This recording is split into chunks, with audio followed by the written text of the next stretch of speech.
असा काही डिसिजन आहे तुझ्या आयुष्यातला की if you had to go back would you like to change it? एवढा मोठा पॉज म्हणजे बऱ्याच गोष्टी आठवलेल्या आहेत असं वाटतं. खरं सांगू तर नाही, कारण मला असं काहीच नाहीये की मला जे बदलायला आवडेल. कारण मला असं वाटतं की मी आत्ता जी आहे, मी आत्ता जे करते त्याच्यात माझ्या आयुष्यात घडलेली प्रत्येक गोष्ट कारणीभूत आहे. प्रत्येक गोष्ट म्हणजे या क्षेत्रात येण्याचा डिसिजन मी फार उशिरा घेतला.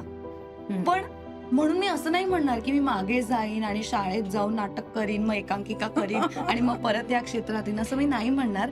कारण मी ज्या वयात घेतला त्या वयात मला तितकी मॅच्युरिटी आली होती की मी ठरवू शकेन की मला हे करायचंय. ते प्रशिक्षण घेतलं, त्याच्यामुळे मला माहिती की माझ्यासाठी खूप दरवाजे ओपन झालेले आहेत.